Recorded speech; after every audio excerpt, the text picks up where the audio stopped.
कि वो आए और हम सभी शिक्षक साथियों को अपनी वाणी ओजपूर्ण वाणी से फुलकर अनुग्रहित करें। वह शिल्पी जी। भारत माता की वंदे वंदे, तालियों के साथ।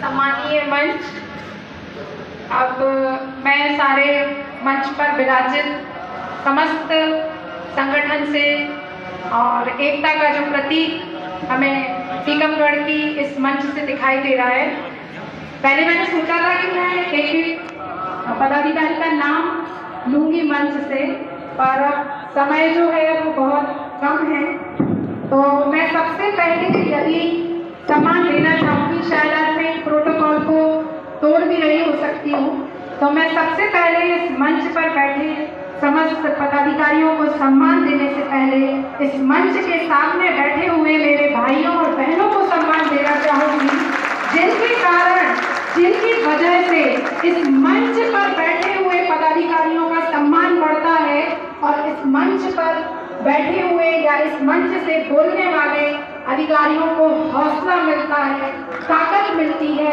शक्ति मिलती है, जो कि शायद आज इस मंच से जितने भी लोगों ने बोला है वो उन्हें मिली है।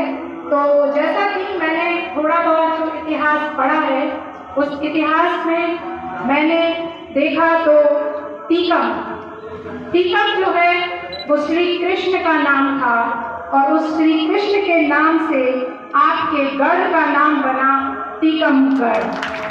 इसी तरीके से मैंने थोड़ा और जब इतिहास उठाकर देखा तो मुझे पता चला कि आपके इस टीकमगढ़ का नाम टहरी भी हुआ करता था, जो टहरी आगे जा कर के अंग्रेजों की शब्दावली गलत हुई और उन्होंने उस टहरी को टीकमगढ़ बनाया। तो मैं इस श्री कृष्ण की नाम पर टीकमगढ़ जो नाम बना, उनके आशीर्वाद से रामलला सरकार की जो ये भूमि कहलाती है, उनकी धरा से और कुंडेश्वर धाम जी के दर्शन करके आके उनके आशीर्वाद से ये शिल्पी शिवान इस मंच पर बैठे हुए समस्त पदाधिकारियों एवं मंच के सामने बैठे हुए भाई और बहनों को प्रणाम करती है, कोटि कोटि नमन करती है। साथियों, कहने के लिए बहुत सारे मुद्दे हैं, बहुत सारी बातें हैं और एक मंच ही ऐसा होता है जहां से आप अपनी बात को सरकार तक। आज मैंने जब दर्शन कर रही थी तो सोचा कि हर मंच से हम ये कहते हैं चिल्ला चिल्ला कर, क्योंकि आवाज पहुंचानी होती है कि सुन लीजिए मामा जी, सुन लीजिए शिवराज जी, लेकिन आज मैं शिवराज जी से इस मंच से कुछ कहना ही नहीं चाहती, क्योंकि आपके संख्या बल ने उन्हें बता ही दिया है कि अगर टीकमगढ़ जिले में एक जिले के प्रोग्राम में ये स्थिति है, तो जब अगर भोपाल हम पूछ करेंगे तो मध्य प्रदेश के भोपाल में क्या स्थिति होगी वो आपसे देखते नहीं बनेगी।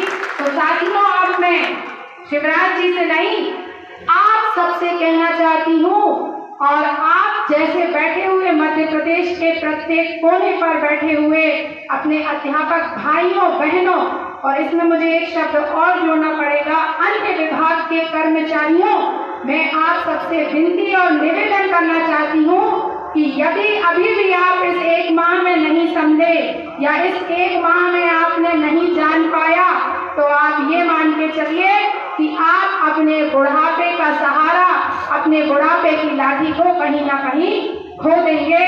और आपका जीवन आप कैसे व्यतीत करेंगे जब 900 रुपए का गैस सिलेंडर होगा? क्या 900 का था?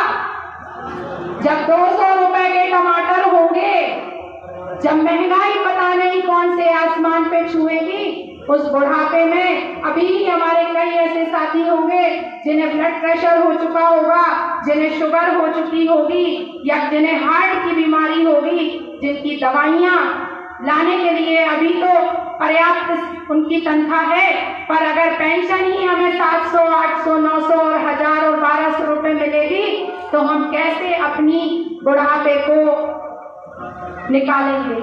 कैसे हमारा बुढ़ापा निकलेगा, किसके भरोसे हम अपना बुढ़ापा निकालेंगे। 62 वर्ष की सेवा हम इस देते हैं सरकार को, तो इसलिए नहीं देते कि आखिरी में आप हमें 500, 600, 800 या 1200 रुपए पकड़ाओ। और आप 5 साल मात्र काम करते हो और हजारों की पेंशन ले लेते हो, फिर 5 साल में मंत्री बन जाते हो तो विधायक की भी ले लेते हो और मंत्री की भी ले लेते हो। तो हमने ऐसा कौन सा अन्याय या हमने ऐसा कौन सा पाप या हमने ऐसा कुकर्म कर दिया जो आप हमें इस बात की सजा दे रहे हो। आपके कई मंत्रियों, कई विधायकों के वक्तव्यों से या कई अर्थशास्त्रियों के वक्तव्यों से, कई पेपर की न्यूज़ों से हमने ये देखा, पढ़ा और सुना कि आपके द्वारा ये कहा जाता है कि यदि एनपीएस बहुत अच्छा है, ओल्ड पेंशन अगर हम इन कर्मचारियों को दे देंगे तो हमारी सरकार के वित्त पर बहुत बड़ा प्रभाव पड़ेगा, बहुत बड़ा हमें खर्च देना होगा। तो माननीय, मैं आपसे पूछना चाहती हूँ, तो फिर आप सब 3-3 पेंशन क्यों ले रहे हो, वो भी ओल्ड पेंशन जिसका अधिकार आपको नहीं था। हम तो नौकरी में हमारी इच्छा से आए थे। साथियों, आप सब नौकरी करने आपकी इच्छा से आए हो या नहीं आए? मुझे आवाज नहीं आई।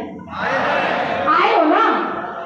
पर जो जनप्रतिनिधि और जो नेतागण है वो तो ये कहते हैं कि हम सेवा करने आए। तो आप सेवा करने आए हो तो सेवा करो ना। आप क्यों ओल्ड पेंशन ले रहे हो?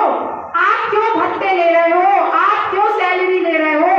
हमें तो मोबाइल चलवाते हो, हमारे तो घर के टेलीफोन निकलवा दिए।